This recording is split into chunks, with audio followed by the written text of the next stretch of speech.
I'm Elyna and welcome to today's episode of ABC Art of Being Calm. Today, there is a lot of negative connotations behind video gaming and some may even avoid it completely. But the industry and art form is rapidly evolving. In this episode, we'll be discussing on the mental benefits of video gaming. Today, we have an industry expert, Pauline from SOOS here to dispel the myths on video gaming and how we can incorporate it in a child's growing stage. So, hi Pauline! Hi Elyna! Hi everybody! I'm Pauline, the founder of SOOS and Comeback. And if you're wondering, I actually work with gamers. And for SOOS, we do a lot of community gaming events and also school programs. And then for Comeback, we do intervention for gamers with game dependency. So Pauline, what is considered a video game? Okay, let me just break it down. Video and game. So I think we all know what game is. So it is basically something that is played on a video platform that has moving images and controls that is interactive. I didn't really think about like video games to break it down into two, video and games. Because I often associate gaming as just strictly maybe board games. Ah yes, I love board games. But now video gaming, I see it's greatly evolved. It is. You know? Yeah, maybe you can share with me like how it has evolved, like starting from the early years to what is present day. Maybe I will relate it more to my own personal experience. When I was a really, really small kid, maybe about, from what I remember, I was 3 or 4 years old. I have a cousin who's much older than me, so he was in his late teens, early 20s, and he has a Macintosh. And guess what game I played on it? Pac-Man. Yes, the classic Pac-Man, you know. So the little girl was just sitting on his lap and just trying to fiddle with the up and down kind of buttons and seeing the Pac-Man going around with the little dots. That was my first experience with video games. I didn't play a whole lot until maybe when I was in primary school or secondary school, where there were some handheld games. Tetris was the in thing, like when you have a Tetris handheld, that was like the most happening thing to have with you, you know. And there's only one game, okay? I'm not sure if the younger kids now are used to it, you know. One device, one game. You cannot choose any other game, that one game, and we just played that game. So that was then, I grew up with that. And then after that, it was the arcade games.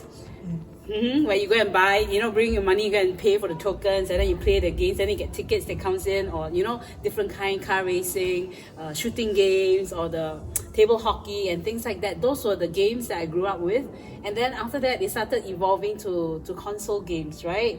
Yeah, you have all your PlayStation, your Nintendo, and all those stuff, you know, that all the cartridges slotted in. All those games that you have those little control. So that was that. And then after that, we start seeing PCs games getting more common, you know, because more people are able to have their own PC at home. So you start playing all the PC games that starts coming in. And then now we see handphone, right? Mobile phone where you bring everywhere with you and you can play it. So that's really a very quick, you know, glance of just some major milestones of how video games have evolved. Yeah. For me, I think that video gaming is closely related to technology and how technology has really rapidly evolved. Definitely. And I share the same sentiments. Like when I grew up, I played a lot of like Tetris games. And yes, it is true. You only have one console that plays one game only. Right? No choice, no selection. Yeah, and when I grew up, which was in the late 90s or early 2000s, yes, video gamings on computers was slowly booming, but then again, like the accessibility of video games or internet games wasn't that great as compared to now. Internet was so slow then. Yeah. It was dial-up then. Yes. Yeah, so that was you can't play your multiplayer games as we can right now. Yeah, it's basically the games that is uploaded into the PC. Yes. Yeah, and that's it. Like you play with the PC, in the PC, and most, you know, with one other, I don't know, another control with another person, but you don't play through the internet. Yeah, it's quite different. Yeah, and it's really amazing how video gaming has really evolved. Yeah, yes. And how much more accessible it is now lah. Yes. So today there is a lot of negative connotations about video games, and why do you think that is so? I think firstly it's because a lot of the children are spending a lot of time, maybe excessively, in video games, and that in terms of the behavior, I think a lot of parents find it very difficult to control. But I think the second part is that video games are also evolving so fast that a lot of parents just couldn't catch up, and you don't understand what is happening in that space, because last time was like what we say, right? It was just your device, right? If it's a PC, you don't connect with someone else, so you could only play that much, right? You finish the game. But now it's like they don't understand how come you can play every day and play for so long, for so many hours. So I think the unknown is something that is very common for human to fear, the fear of the unknown. And for parents, even more so, because there's a protective nature for parents to protect their child. So if it's not something that they feel that is not good for the child, then the next thing is, then I'm going to push it away as a protection and put that wall for the best of their children. Yeah. So maybe you can share with me what are some potential habits that can develop when with excessive video gaming? Okay. A lot of it is basically they can't get themselves out of the games. That means they can't stop. That is where they are going out of control. And some parents do set boundaries. So we always encourage parents to set boundaries, especially when the kids are very young, just to help them to cultivate certain habits. So I think that is something that we always encourage parents to do, and how to enforce it is another topic by itself. But yes, to inculcate the boundaries and things that's needed, and also sometimes kids will neglect the more important things like studies, like time with family sometimes, because they're so absorbed in it. But then I don't see this as something that is very specific to video games. I mean, everyone, I'll just think back to our teenage years. There's always something that will take us away from our serious responsibilities as a student or as a child, right? I mean, be it, I think last time it's just going out and play, hang out with friends, or just the telephone, just being on the phone with your friends and the whole family is trying to screaming at you to get it off, to come and have meals, or somebody else wants to use the phone, or things like that. I think it's just growing up during that period of time where peers and being trendy, being seen, wanting to find out what's happening, and all these things is just somehow in that developmental phase. Yeah, and so I think right now, because they're in that phase, and video games is so interesting because people are there, things are happening, and they go to school. Besides schoolwork, that's the talk of the town, So there's so many other factors at play that actually pulls them in, and they just spend so much time, and they, in the sense, neglect the more important things in their lives. That's more long term in that sense. Yeah. Mm-hmm. So you're mentioning some potential habits, negative habits that can arise, but I'm pretty sure there are some benefits from video gaming. Oh yeah, definitely. I think some of you would have, parents out there would have heard of benefits of play. Okay, yeah, and video games is basically playing. They are playing games. They are, in a sense, interacting with the environment. Now it's virtual environment. But there's also a lot of social element in there. So we use video games to do social and emotional learning with schools. So how does that work? Because if a child is playing alone, you will never learn how to interact with someone else. But through play, it is a very fun way, very relaxed way where, I made new friends. I spoke to someone. And then while through playing, you realize that, somebody got angry with me. Oh no, I think I made somebody sad. You realize that through all these interactions, you're learning that, I shouldn't be doing this. Friends are important because, I have companionship. They enjoy that whole process and experience that it is not a hard skill kind of thing. It's a very soft skill. So through video games, it's the same. I know parents find it very difficult. Like, where got friends? I don't see their friends. But their friends are online.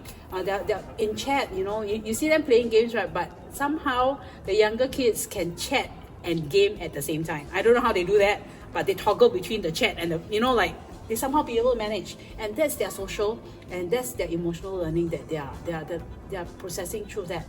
And also there are research that has shown that through playing some type of games, it also helps with their brain development as well. Decision making, a lot of times it's split decision making. If you don't do the action at that split second, you missed it. And a lot of all these developmental process that happens within playing a video game. I would like to circle back to the social element that you were mentioning earlier. So when I was growing up, and how I usually play games is very solo kind. I don't the concept of having a community and chatting while playing was a new concept for me, and I didn't know about it until very recently. And now I think a lot of gamers in today's generation actually has a community behind video games and how they chat also lah. So I feel like there's a sense of like really good teamwork and communication as well lah. Definitely. And I think through that they also learn how to work together a lot. So you talk about teamwork, right? Because a lot of games that are social online, they are team-based games. That means you can't just go in one person, I play solo. You can't be a Rambo lah and bash through the game. So a lot of times they do require a certain amount of cooperation or getting your friends in to play together. Yeah. But of course there are also games that are more solo. So you either play on your own and you compete with whoever else that's there as well. Yeah, but I think there's always that interactive and social element that can be harnessed in playing. Yeah. So do you have some advices that you want to give to some parents who might still be hesitant in instilling video games into a child's growing stage? Okay, I would say that it's going to be almost impossible to tell your child not to play video games. But what I would advise, especially for young parents when your kids are very young, to be the first person or the person to introduce games to your child and to play with your child. Introducing could mean just give them an iPad and play, but play with the child means you are in the game with your child and you are with them in that first game. Why the rationale is that, let's think back when we were children. Who was the one who first brought you to the playground? Maybe you cannot remember lah, too young. Photo evidence. Okay, who are the people who brought you there? Most likely parents, if not grandparents, right? Somebody who who takes care of you, who is trusted. And why so? The playground is fun, it's a good place to be, but it's also a very dangerous place for a child to be in, right? A child can fall, can cut, and all sorts of accidents can happen there. Or even strangers could come in and pick a child and walk off, right? So there's no security guards there. It's just open. So I think if we take that same perspective, the physical playground to the virtual playground, which is in the video games, it's the same thing. It's an open space, and there are dangers there that a child will not understand. And I guess parents will need to kind of, for children's games, it's not too difficult. You go in, take a look, and know what are some of the things that you play the game before you introduce, and then so that you can play with your child, and then through that playing also teach your child boundaries, teach your child what is right and what is wrong, how do you behave within a game, and all these things. Sometimes it's anger management as well. You have to teach a child, when they get very frustrated, cannot win, or I keep losing, I cannot get past a certain, and they throw a tantrum. What do you do? That's where you teach them how to manage their frustrations and how do they get over it, and managing challenges. So these are teachable moments that the parents should be with their child. So earlier you mentioned giving an analogy on playground. I think that was a very interesting and relatable analogy, because yes, as you were saying about it, I kind of think back into my childhood years, and yes, the first few people that actually brought me to playgrounds are my family members. and particularly my parents, my mother especially. Like, she was there as a guardian to just be there to protect me, but still gave me the freedom to just play and explore. Yes. Right. Yeah. So it was a very hands-on / hands-off approach as well. Yeah, and I think movies, films always like to have this scene, right, where a child slides come down from a slide, and then who catches at the bottom? The parent, right? Yeah, or on a swing, right? Who's the one who's pushing the swing? Usually a parent. Like, a child may not be able to play it to the fullest on their own. So I think a parent will be a good teach them how to play. I think that's the thing. Like, I think a lot of toddlers, if they are crawling, if they're on a slide, right, the first thing is head down, right? You're crawling, right? Then you see the slide, right? Then the whole thing is just go down like that, right? That's the very natural. But when the parent is there, the first thing what the parent will go, butt down, sit down, sit down. That's what most parents will say. Adults will tell the child, sit down, and then the first time down, the parent will hold the hands and show them this is how you ride a slide. You don't go head down first. So I think that kind of leading, guiding, and teaching and demonstration is very important for a child who has never been in that space. If you leave it to them to explore, they will learn eventually, but with a lot of injuries that you can avoid, by just teaching them the right way of doing it. Yeah, so I think young parents treat the virtual playground with the same in a sense intensity and companionship with your child as it is. Yeah, both are the same. Okay, I mean, so you've already given advice for parents or young parents, but what about like those who are still single and do not have children? How do they then introduce video gaming into their life? Yeah. Oh, video gaming is a very fun social thing right now. I mean, there's a lot of social party games that's available online. Do you know that those who loves escape rooms, right, during COVID, right, cannot go, right? So me and my friends, we play escape room on website in the internet. So we just share screen one of the escape room, and everybody just looking at the same room, trying to solve that same puzzle, and trying to explore everything else. And that's the fun part, right? That's the social part that we want to engage in. And there are so many, a lot of the board games, just now you were talking about board games, a lot of board games have been converted to online games. So you can play with your friend, lockdown, right? You cannot visit each other and it's so difficult. You can play with your friends everywhere, anywhere, overseas friends too. So it becomes a very good connection point with something to do together, and it's fun and it's very lighthearted. Yeah.